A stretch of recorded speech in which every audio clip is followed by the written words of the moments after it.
എന്തിനാ അവളോട് ദേഷ്യപ്പെടുന്നേ? രാജേട്ടാ, കാര്യം എന്താന്ന് വെച്ചാ പറ. എന്റെ കാര്യമൊന്നും അന്വേഷിക്കണ്ട. വന്ന് കയറിയിട്ടുണ്ടല്ലോ ഒരു തമ്പുരാട്ടി.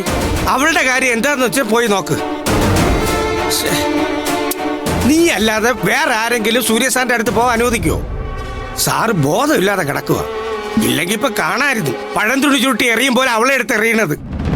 ഓ, അതാണോ കാര്യം? പത്മ മേഡം കൂട്ടിക്കൊണ്ടു വന്നല്ലേ, നമുക്ക് എന്ത് ചെയ്യാൻ പറ്റും?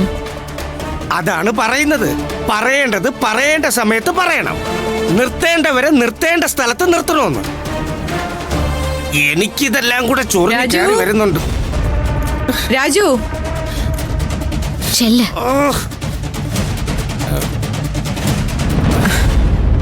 വീട്ടിലൊരു ഗസ്റ്റ് വന്നാ അവർക്ക് കുടിക്കാൻ എന്തെങ്കിലും കൊടുക്കണോന്ന് അറിയില്ലേ? സൂര്യയുടെ റൂമിൽ ഗസ്റ്റ് ഉണ്ട്, കുടിക്കാൻ എന്താന്ന് വെച്ചാ കൊടുത്തേ. ഓ ശരി മാഡം. നിന്നേ. അല്ല, നിനക്ക് എന്തെങ്കിലും പ്രശ്നമുണ്ടോ? ഇല്ല മാഡം. ആ, ചെല്ല്.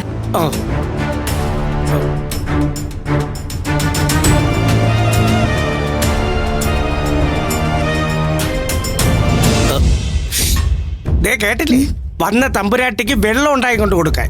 ഞാൻ ചെയ്തോളാം, രാജേട്ടൻ പോയിക്കോ. എന്ത് പറഞ്ഞാലും നീ ഇങ്ങനെ അനുസരിക്കുന്ന കാണുമ്പോഴാ മോളെ എനിക്ക് ദേഷ്യം വരുന്നത്.